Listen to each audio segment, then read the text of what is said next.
迎你哋收睇呢個 BNO 移民第7。今日我哋就會講家有喜事。香港人咧對買樓成日都抱有啲迷思，認為買樓喺手咧就係安居樂業嘅必要條件。作為新移民，考慮到買樓嘅時間要留意到咩地方咧？英國有冇爛尾樓嘅咧？隔山買牛划唔划算咧？租樓嘅時候要留意咩地方咧？英國成日見到樓宇有咁多種類，咩係 ex-council house？託付律師又要留意到乜嘢咧？地產代理又要喺邊度揾咧？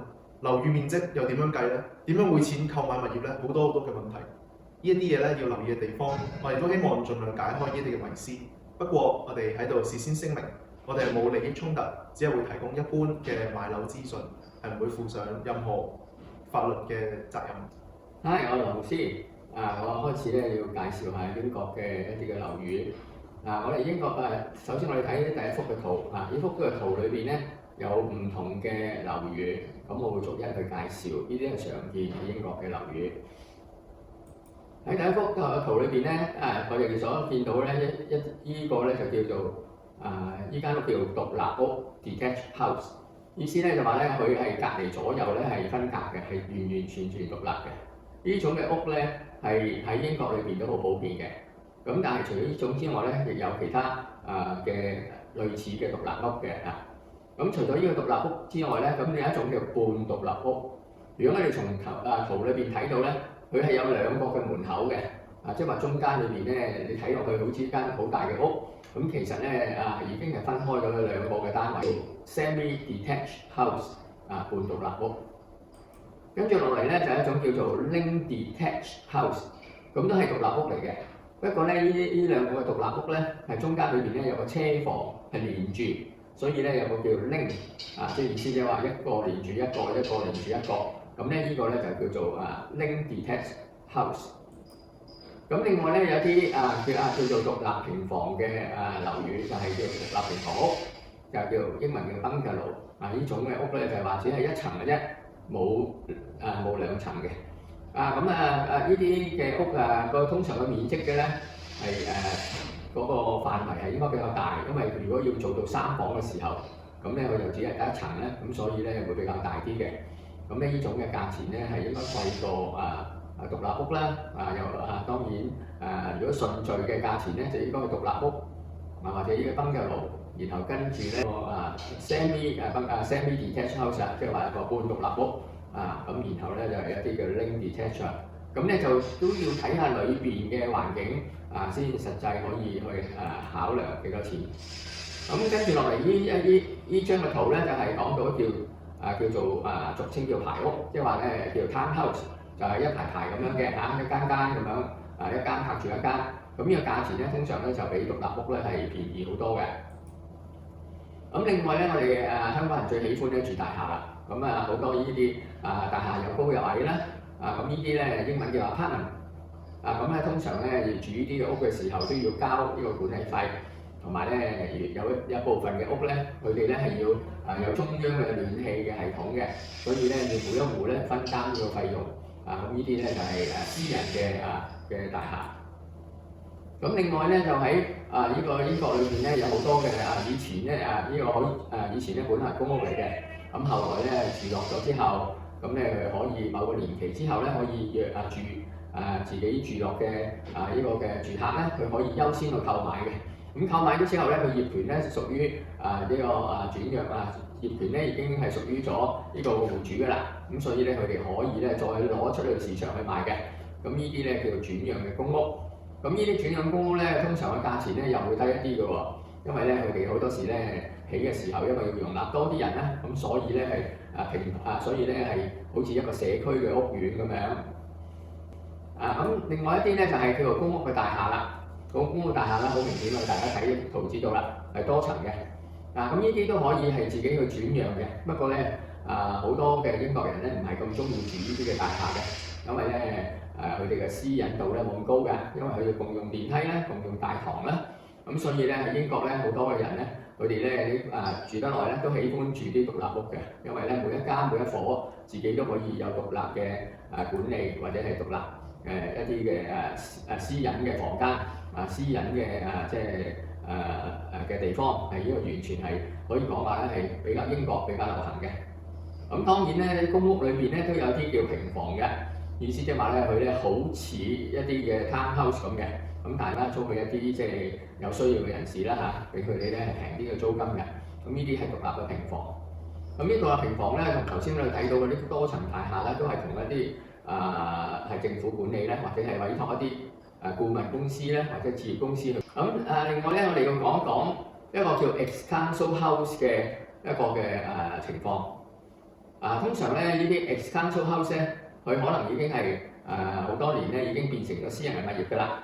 咁通常咧係一啲公屋嘅居民咧，佢哋住喺嗰度嘅地方達到某一個年限，咁政府咧鼓勵呢啲嘅私人嘅住戶咧去購買翻自己所住嘅居屋。咁所以咧佢哋用一個好比較特惠嘅價錢咧去購置所以咧佢哋私樓咧可以變成私樓啦，咁就可以喺市場裏邊自由擺賣。咁但係呢啲叫 ex-council house 或者公屋變咗私樓嘅咧，佢前身因為公屋所以咧係比較咧同區相似嘅物業嘅售價咧一定會平啲會平啲嘅。咁有啲如果內部裝修得好嘅，其實都可以係可以係有購買嘅一種嘅選擇嚟嘅。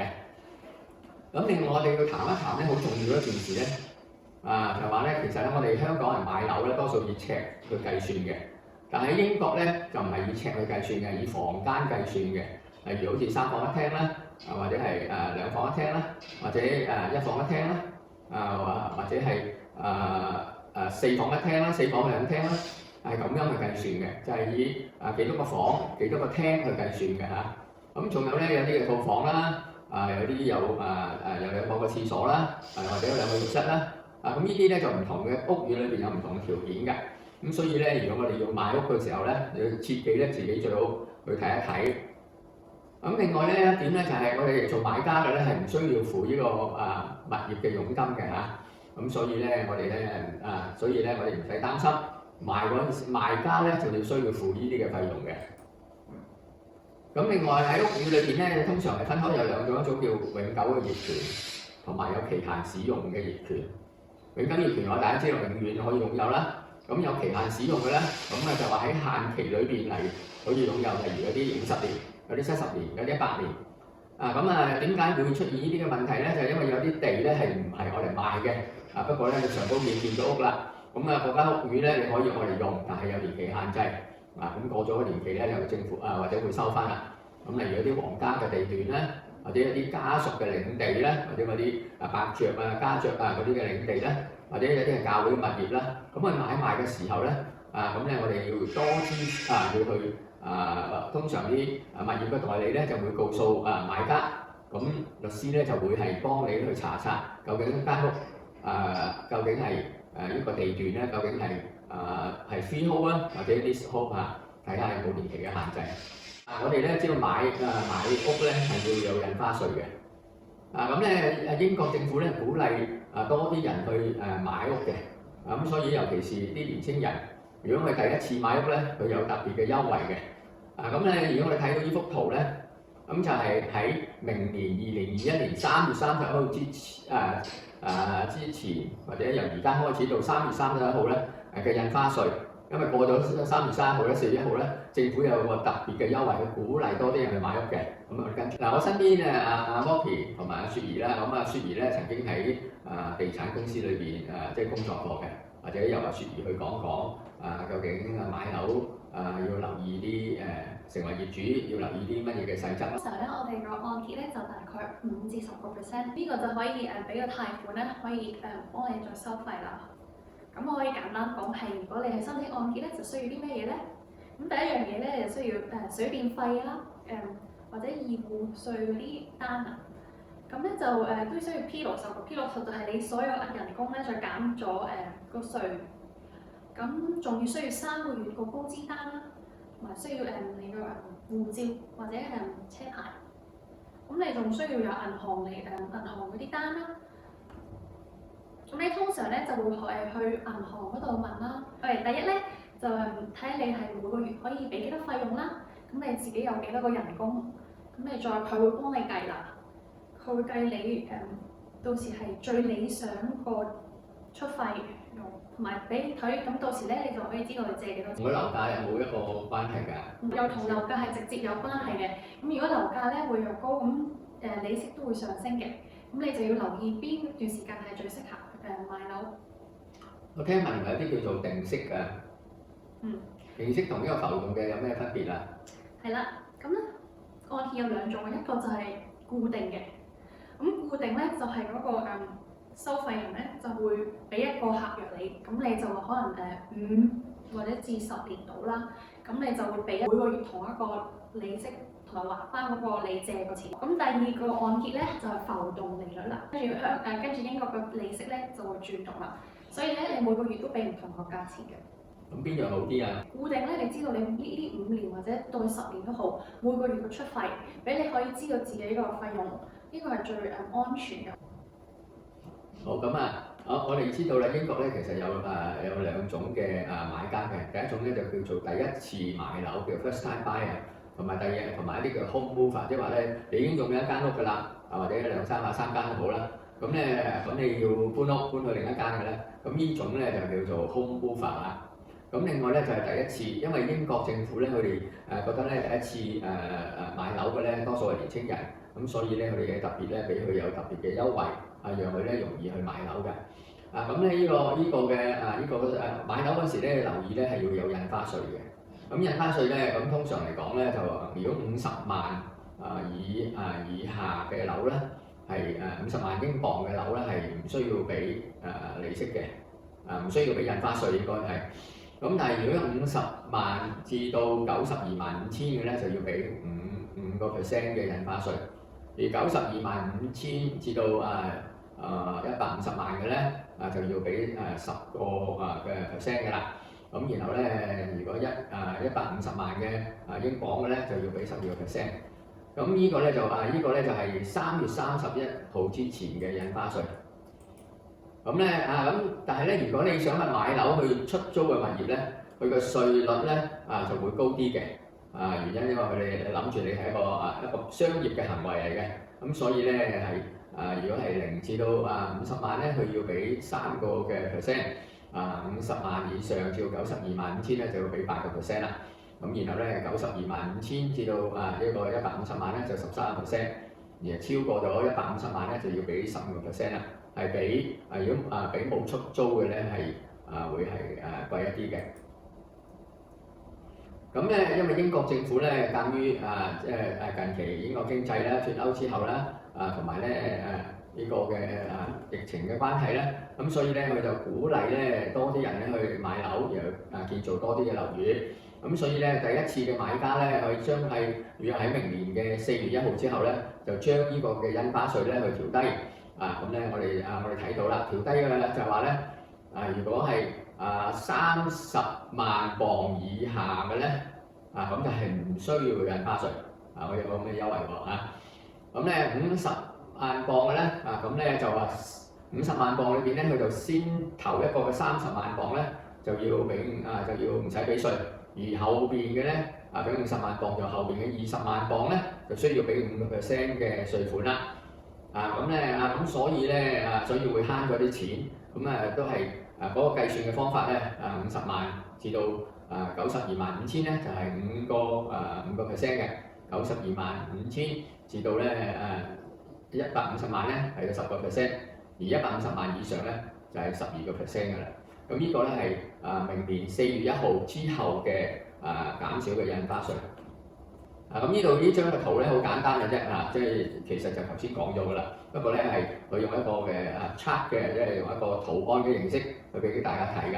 咁如果之後咧，如果我哋今日嘅呢個嘅視頻咧，之後你哋有興趣呢個 PowerPoint 咧，咁你可以咧可以喺視頻裏面咧要求，咁我哋就會upload 上去你嘅私人嘅或者 email 俾你啦。咁另外咧4月1號之後咧都係遞減咗嘅，就係話曾經擁有物業嘅咧，如果你想再買呢個嘅樓宇嘅咧，咁咧都係減咗嘅。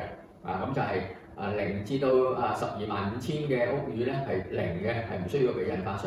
然後跟住咧12.5千至到25萬咧就有2%， 25萬咧至到92萬咧就5%， 92.5千至到150萬咧就10%， 150萬咧嗰個就俾12%啦。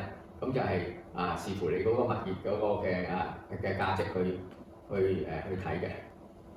咁我哋咧喺英國買樓咧，好緊要一樣嘢咧，就係有啲嘅 tips 係俾大家嘅今日。第一就我哋小心咧買一啲買咗爛尾樓。點解會有出現爛尾樓咧？咁主要原因就係一啲發展商咧，佢唔夠一個財力，唔夠實力，咁所以佢買咗一笪地就開始銷售，好似樓花香港嘅樓花一樣。咁但係咧好明顯就話呢啲樓花咧佢唔可以有能力繼續起嘅，就會出現爛尾樓。咁呢個咧都曾經出現過。如果你購置樓宇咧，如果你係如果係有自己有子女係讀中小學嘅咧，咁咧你就要留意係咪屬於好嘅學區咧？好嘅學區通常樓宇一定係貴啲㗎啦。就算喺香港你都明白㗎啦。咁另外一方面咧，要留意下究竟治安好唔好？治安差嘅地方咧，自然咧樓宇嘅價值咧就會低啲嘅。咁同埋保值咧係有困難嘅。咁另外咧有啲嘅隔山買牛嘅或者係啲寫住有租金嘅回報你買嚟先去投資。咁我哋要記住一樣嘢，就話咧呢個保證咧有年期嘅。例如好似保證呢個現金嘅回報只係2年時間嘅啫，超過咗2年之後咧，佢唔係永世保證你有呢個嘅收入。咁所以咧我哋要留意呢個嘅風險。咁另外咧，你買一個樓嘅時候咧，喺某個城市咧，你要留意有啲地方咧係就業嘅機會比較少嘅。如果你係需要就業嘅，咁你咧就要留意下嗰個嘅地方嗰個城市嗰個小鎮或者係一個嘅地方究竟佢嘅就業機會點咧？咁你要留意啦。因為咧好多時香港人就好中意咧就買海外嘅物業嘅。咁隔山買牛咧，究竟有咩問題咧？咁如果我哋要思想一樣嘢，就話如果好嘅物業喺當地裏邊一定係受歡迎嘅。如果喺當地都賣即係出售都有困難嘅時候，先至會賣去外邊嘅。咁所以咧，或者係啲物業特別貴嘅，係唔好有價值嘅，即係或者啲好多人買唔起嘅，咁呢啲可能就需要去海外去買。咁所以咧，大家咧最緊要咧認清楚，要睇清楚，然後先去買。咁當然香港人就最緊張就話我個樓宇可唔可以保值或者升值？我哋好明顯就話咧，如果呢個你買翻嚟嗰陣時係10萬磅，而家咧升到15萬磅，咁嗰5萬磅咧就需要交呢個升值稅嘅。咁呢個升值稅咧係有累進嘅，即係換句説咧，如果你賺得越多，咁咧你交嘅稅咧就會越高。咁有政府有一個嘅一個表咧，可以俾大家去參考，同埋升值咗幾多嗰陣時候要俾幾多。咁隨住每年度咧可能有調整嘅，咁所以咧到你買樓嗰陣時候咧，你就要諮詢下律師同埋會計師，佢哋就會俾一個正確嘅數項你就要交呢個嘅升值稅。咁仲有一樣嘢就好重要嘅，就係咧，如果你買新屋就唔需要咧去測量，但係如果你係買舊屋嘅話咧，你一定要先揾呢個嘅surveyor去評估一下呢間屋，例如有冇漏水啦。例如某啲喉管咧係咪有問題咧？例如個地下有冇溶洞咧？例如咧呢間屋裏邊咧有啲咩地有咩嘅瓦頂會唔會已經係即係已經被風吹咗去咧？咁呢啲咧係要有一份嘅測量師嘅報告。咁所以咧未買之前咧，如果你可以揾到呢個測量師咧，攞到呢個報告之後先至去決定買都可以嘅。因為咧，或者咧，如果你覺得有咩問題係要修葺嘅，咁你可以咧直接透過律師就同買家講，我要做咁多嘅工作咧，所以咧價錢咧你一定要減幾多錢啦。咁所以咧呢個surveyor報告咧係買樓一定需要嘅嚇。咁所以咧我哋留意，除非你買新樓咧，咁通常咧就唔會有呢啲嘅問題嘅。如果你哋喺海外買下物業咧，最好咧你就唔好假小於人啦，一定要自己去睇下啦。呢個唔使多講啦。如果我哋要做按揭嘅話咧，我哋一定要有工作啦，同埋喺工作裏邊咧有年齡嘅限制嘅。舉個例子，譬如講你已經55歲啦咁你唔能夠做25年、30年、40年、50年咁你只可以做幾多啊？你只可以做可能俾10年你做到你退休。咁所以咧，你嘅按揭裏邊咧要留意每個人嘅條件都唔同。你越後生咧你所得到按揭嘅時限咧係越多。越年紀越大咧，你得到嘅時限越少嘅，甚至銀行都唔按揭俾一啲已經年紀已經有即係已經老齡或者係已經超齡嘅啦嚇，咁呢個咧比較困難嘅去揾按揭。仲有一樣嘢咧，你哋一定要咧揾一個律師係代表自己，因為呢個非常之重要。因為你嘅律師先係代表你嘅權益，所以有咩情況底下咧，就最好係自己去委託買家嘅律師。如果自己成為買家嘅時候，咁同埋咧，如果你係真係要了解當地嘅區域究竟好唔好嘅時候咧，咁你又唔係純粹咧喺網上嗰去睇呢個資訊，要問下當地人啦，亦唔好盡信網絡嘅即係推介，唔好盡信中介，咁所以要問下當地嘅人啦，去附近裏邊去同啲鄰居傾下。咁另外喺英國裏邊咧有一樣嘢咧就話咧你睇下嗰個區域有冇一個叫 Neighbourhood Watch， 意思就話咧佢哋咧有個互相監察嘅網絡，即係換句話說咧，如果你喺一條街道裏邊有個 Neighbourhood Watch 咧，即係換句話說，大家可以有個照應嘅，隔離咧覺得你嗰個警鐘響咗咧，會幫你報警嘅，咁咧所以咧你買嗰陣時候就睇下隔離左右有冇呢個嘅有個標誌嘅咁咧大家可以睇到嘅，就好容易睇到嗰個區域嘅。我哋係基督徒啦，咁咧我好相信咧，如果你去到某個社區，而家附近有華人嘅教會嘅話，咁你可以入去裏邊啦，咁咧可以揾啲信徒嘅幫助啦。我好相信咧，基督徒咧一定會歡迎我哋嚟到嘅客旅嘅。咁同埋咧好相信咧，基督徒咧會講啲中肯嘅説話因為我哋唔係要推介嗰個樓盤或者或者附近好唔好，佢一定會話俾你聽。咁所以因為基督徒都係講真説話嘅。咁所以你不妨咧去附近嘅教會裏邊咧去揾啲基督徒去傾談。留意一樣嘢就係我哋個人認為咧，究竟租屋或者買樓好咧？咁以我個人嘅一個睇法咧，就話咧，如果你係新到埗嘅移民咧，咁最好咧你租住屋宇半年先，然後先決定去購買。咁咧你租半年，因為我哋英國嘅合約咧租屋咧係要半年或者1年。咁租屋嘅時候咧，好多有啲要有家私，有啲冇家私。咁如果你係新移民嘅，我建議你要租一啲係有家私嘅屋。咁然後咧就到喺呢半年裏邊咧，就找尋一個更佳嘅屋苑，然後先至去買。中間裏邊又可以問下人啦，又可以自己適應呢個嘅社區啦。咁然後先至去買屋咧，係一個最佳嘅選擇嚟嘅。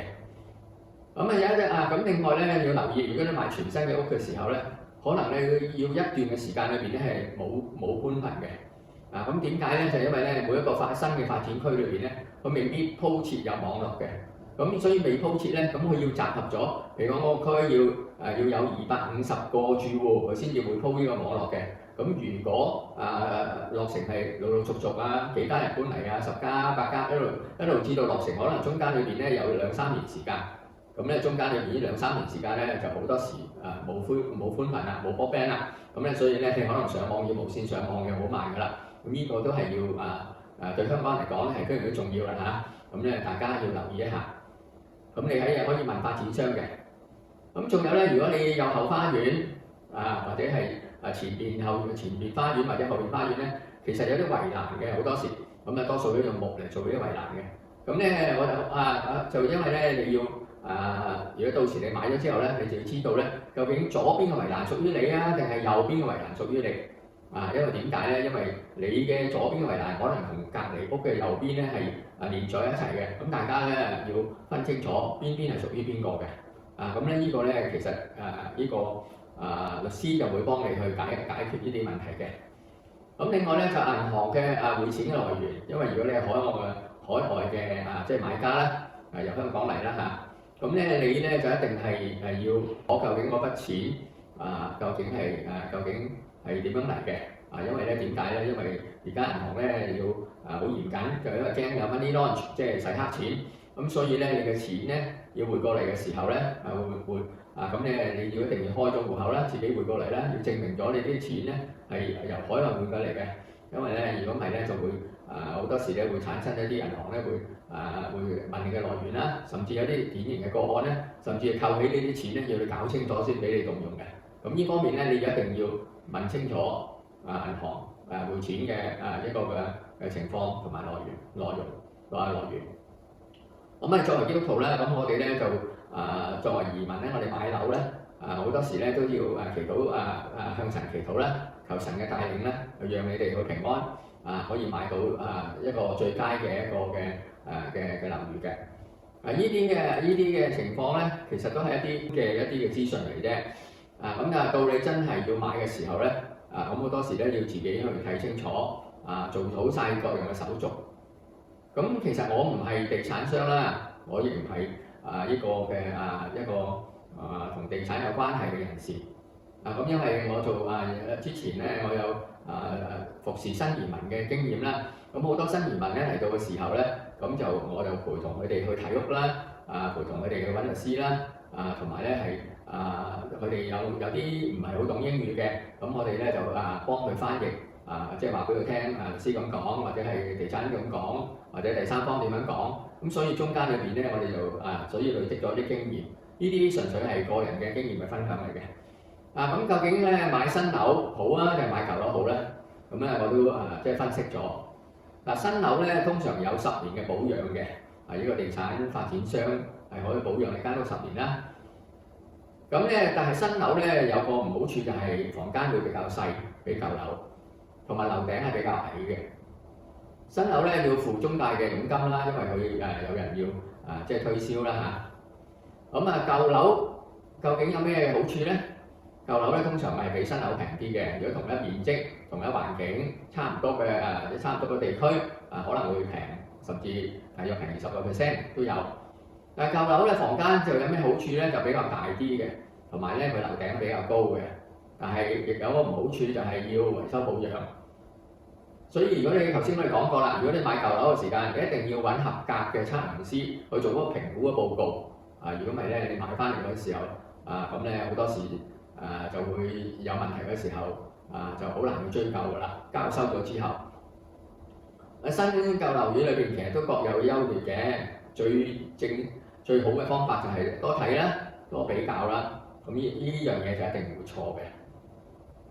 咁仲有咧就話咧，當你抵達英國嘅時候，我哋可以咁講啦，你腳上可能會有風塵，因為風塵僕僕啦，又要揾地方啦，又要揾學校啦。咁咧你隻腳咧可能都佈滿晒風塵啦。但係我哋作為基督徒，我哋都願意為你哋去洗腳。喺下週裏邊咧，我哋會談中小學嘅教育啦。敬請咧各位家長留意。我哋今日咧我哋嘅視頻到呢度啦。咁老師咧，咁平時買邊種屋係最平常咧？最多人買嘅咧就應該係嗰啲 detached house 啦，或者 semi-detached house 啦。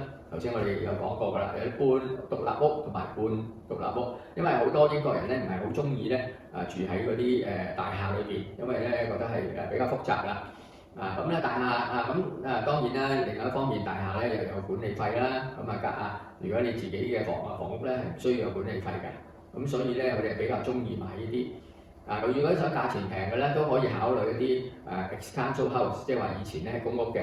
咁咧可能咧佢哋住咗好耐，咁佢哋自己又好英國人好中意咧所謂嘅 DIY，即係自己去即係裝修間屋嘅。咁有啲甚至一啲甚至一啲舊嘅屋咧，反而咧仲比新嘅屋而且好嘅，地方比較大。咁所以咧就視乎個人嘅喜好。咁所以新同舊咧都要自己去決定嘅。咁當然咧，我哋知道啦，其實咧，我哋作為基督徒咧，我哋唔係淨係去一個新嘅地方裏邊咧，唔係淨係講資訊嘅。我哋都係我哋嘅神咧係一個賜平安嘅神。我哋知道啦，好多幾個月之前咧就好多嘅即係嚟讀書嘅朋友啦，嘅弟兄姊妹佢哋咧好擔心英國嘅疫情咧，於是乎咧就趕住翻去香港啦。但係咧之後咧，跟住咧香港又有疫情啦，咁佢哋又要趕翻嚟。我諗世上係冇樂土嘅。咁咧最主要咧，我哋係要信奉我哋嘅主耶穌咧，佢一定會帶到我哋一個合適嘅地方，讓你好好嘅生活。咁呢個咧就係我哋嘅信念嚟嘅。我哋作為基督徒咧，我哋好願意去服侍你哋。當你如果真係想去買樓或者去各樣嘅手續嘅時候，需要諮詢咧，咁我哋都可以幫助你哋嘅。我哋有一位嘅循道衛理會嘅會友，佢都係律師嚟嘅。咁咧佢叫藍小瑩。咁咧佢知道咗我哋有呢個有呢個嘅視頻同埋計劃咧，佢都願意咧係可以幫助大家，因為佢做嘅律師樓咧、律師行咧都有呢個買賣嘅服務嘅。我唔係幫佢賣廣告，咁如果你係有需要嘅咧，如果你買嗰陣時候，你都可以諮詢一下佢，佢應該諮詢係唔收錢嘅。咁咧咁呢度咧，我哋只係話俾佢聽嘅，我哋嘅我哋循道衛理會嘅會友我就並冇為佢去宣傳嘅。不過如果你有乜需要嘅時候，我哋都樂意即係將佢轉介你嘅個案俾佢。牧師啊，咁請問如果有小朋友或者有1至2個，咁最適合幾多個房間咧？我建議咧，你買房嗰陣時候咧，就考慮咧最好買三房嘅。夫妻用一個房啦，有細佬哥一個可以用一房啦。如果你兩個時用另外一間房啦，咁即係話3個房啦。咁如果係有即係如果資金多啲嘅咧，就買4個房啦。咁另外一個房就做客房啦。咁所以咧就通常咧買3房就好過買2房嘅。咁價錢其實如果做按揭咧，其實個相差唔係太遠嘅。可能3房咧係譬如我舉個例子25萬磅，咁但係如果但係2房咧可能都20萬磅啦。咁但係如果你做呢個按揭嘅時候咧，你嘅供款咧其實唔相差太遠嘅。咁供款咧有一樣要留意咧，就話咧就係話你要根據你嘅收入嘅比例佢要幫你咧計算，銀行都會幫你計算扣除生活費，你可以供得幾多錢，買得乜嘢樓。咁當然咧，如果你係海外嘅用現金去買咧，就冇呢個問題啦。但係咧，我哋要知道有啲嘅手續費啦，要俾啦，律師費要俾啦，查冊費要俾啦，印花稅要俾啦。仲有就係按揭嘅費用要俾啦。仲有一樣嘢就要買保險啦。即係話咧，你咧要買呢個嘅樓宇嘅保險。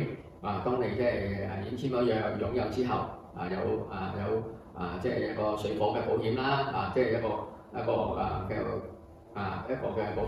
即係要保全屋啦。咁包括埋咧有啲係可以分開，啲叫 content 意思咧就係淨係保裏邊嘅家私或者俾人偷咗燒咗咁呢個叫 content。另外咧就係一個 full insurance 咧，就包埋咧嗰個物業。譬如嚟講，如果不幸即係倒塌或者被火燒咗咧，咁就可以包括埋呢個重建嘅費用。咁另外有啲低窪嘅地區咧，可能咧就會水浸嘅。但係咧咁所以有啲咧就買埋一啲即係水浸嘅保險。咁當然咧就要保險公司咧要評定間屋受唔受保啦。咁所以咧都係要留意作為業主咧喺英國咧要留意嘅。呢啲都係需要一啲嘅補充嘅。老師咁電費嗰啲即係如果嗰啲房大啲，電費會唔會相差好多？我哋住喺英國咧，我哋好緊要咧，就有幾樣嘢一定必要嘅條件。第一就要有水啦，第二就有電啦。第三咧就話要有暖氣嘅。呢個必然嘅條件嚟嘅，因為冬天嘅天氣好凍嘅。如果需要如果係嗰間屋係大嘅咧，佢嘅暖氣咧一定係多嘅。暖氣咧通常有兩種，一種用電嘅，一種叫 economic saving。意思就話咧，佢係夜晚因為夜晚嘅電力咧係收費平啲嘅，佢就夜晚去儲咗電，就唞佢即係放出嚟 release 出嚟。另一種就係煤氣，煤氣就係中央煤氣啦，即係話一個裏邊有一個爐，一個煤氣爐。然後咧就係可以較攤碼或者係即時，咁就可以咧可以全個屋咧有個叫做咧中央嘅暖氣系統啦。central heating 啦咁咧係可以令到全間屋去暖嘅。通常嚟講咧就係用 gas 咧即係用煤氣嘅暖氣咧係比較便宜一啲嘅。所以你買屋嗰時都要留意呢啲嘅細節。究竟係咪有冇煤氣啦？啲煤氣啲通常咧舊屋咧要留意嗰個煤氣嗰個嘅中央系統咧究竟係咪好夠咧？會唔會唔夠力咧？會唔會係需要更換咧？咁你就一定要計埋落去嘅。所以咧就如果用煤氣嗰啲就會比較便宜一啲啦。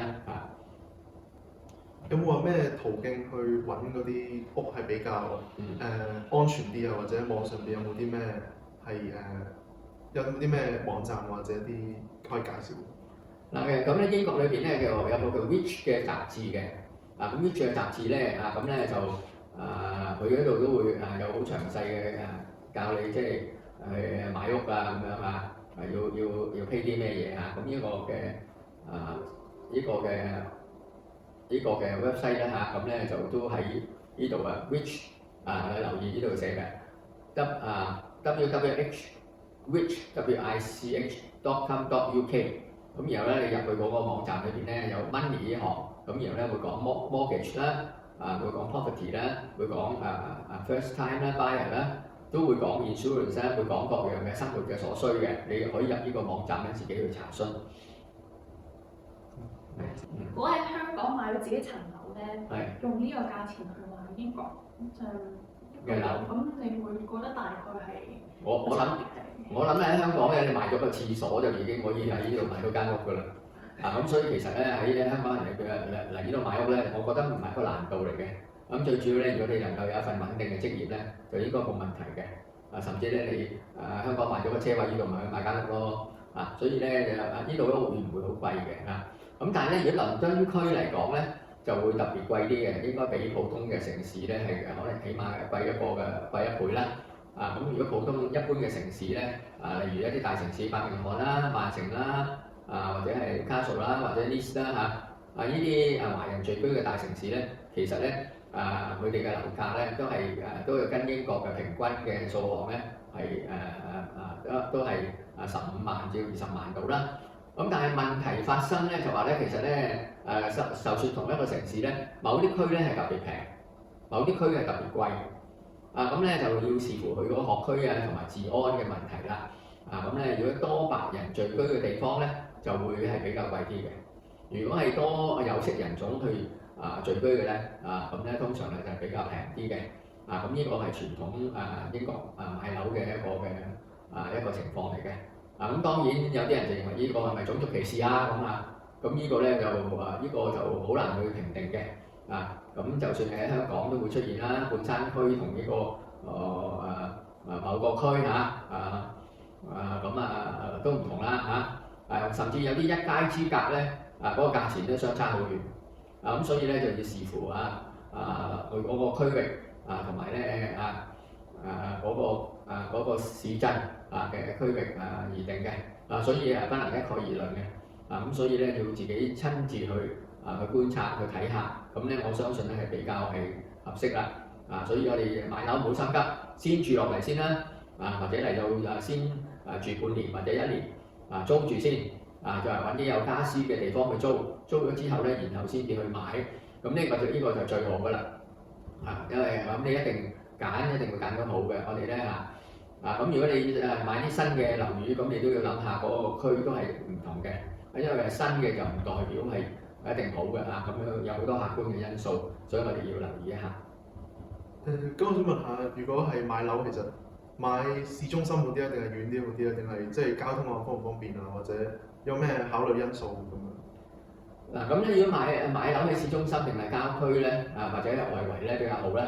咁以倫敦為例啦，咁倫敦嘅市中心咧嘅物業係非常之貴嘅，可能咧同一間裏邊咧我有啲朋友喺度啦喺好靜嘅市中心裏邊咧2個房咧都可能超過8萬㗎啦，超過8萬磅咁所以咧所以你負擔得起嘅負擔得起嘅，咁你咪可以買咯。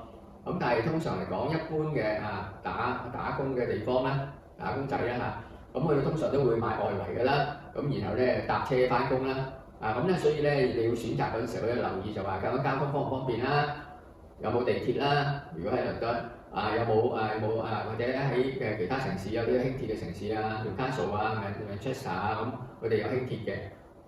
仲有就話究竟近唔近 motorway 啦？即係近唔近呢啲超級公路啦如果近超級公路咧，如果你揸車翻工係比較方便啦。咁所以咧就要視乎各樣嘅交通嘅配套啦，人口嘅成分啦，同埋咧你自己嘅條件啦。譬如你係多啲錢咁咪可以買得好啲啦，差少少㗎啦呢個好自然㗎啦。所以每個人嘅情況都唔同嘅，咁所以不能一概而論。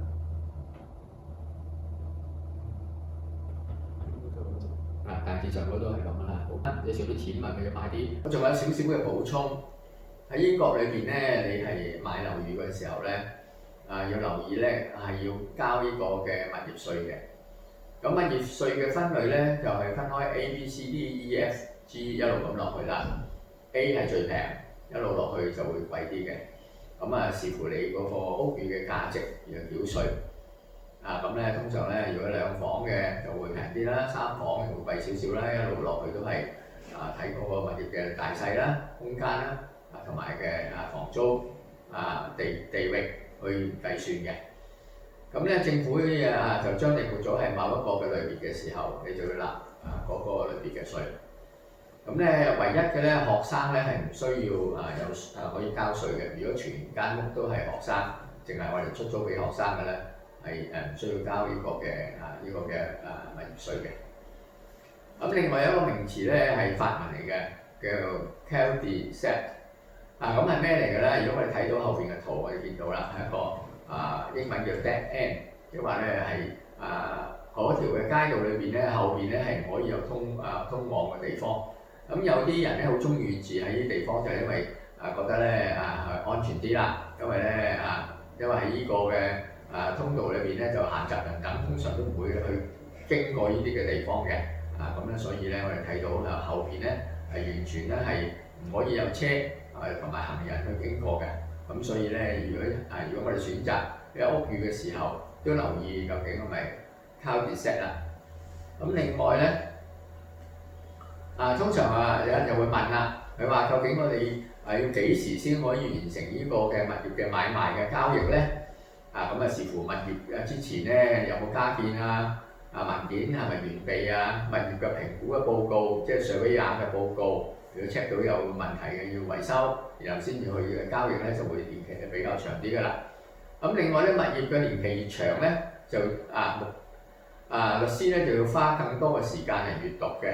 咁所以咧有陣時咧佢哋咧會一沓沓咁嘅文件，就之前幾多手咁咧一路咁樣加落去，所以佢要閱讀晒所有負責任嘅律師咧就閱讀晒所有嘅文件，然後交收，時間一定會長啲啦。咁仲有咧文件嘅來往啦，咁英國人做事咧同我哋香港人好唔同嘅，即係你急佢唔急嘅。咁所以咧呢個完成交易嘅時間咧就要每個物業都唔同。咁通常咧3個月啦，即係平均或者會多少少咁就係呢個係好正常嘅一個嘅時間嚟嘅嚇。咁另外咧就香港人裏邊咧就諗到啦，我嚟咗一個短時間我走咗，究竟可唔可以買埋呢啲物業咧？咁其實可以得嘅，咁就係透過國際公證嘅律師去簽約，即係話 EB 嘅律師可以寄啲文件去香港咧，然後揾一個公證嘅律師簽咗之後咧，咁然後再寄翻嚟呢度。因為就算喺英國，其實佢哋都好普遍去寄嘅，就唔會用人傳嘅，因為嗰個英國嗰個位置咧，呢個埠同嗰個埠咧個距離好大嘅，冇人會係親手去交嘅，同香港呢種嘅思維咧係唔同嘅。咁所以我哋買賣樓宇嗰陣時候咧，就係需要有即係要留意呢啲嘅地方。咁我哋都透過呢啲嘅資料俾大家，希望咧大家可以喺英國咧可以安居樂業。咁咧我哋下一週咧我哋會講學前嘅教育。多謝各位。牧師其實唔係有好多賣樓嘅經驗，而係咧好多新移民嚟到嘅時候，佢未必有汽車嘅，咁我會車佢去啲地產公司有時會睇下樓而且咧佢要買成嘅時候就帶佢去律師樓啦，咁有陣時就做埋翻譯，所以咧喺呢方面咧吸收咗一啲嘅經驗，希望呢啲經驗咧可以帶俾大家咧去一啲細節上高要留意嘅地方。多謝各位。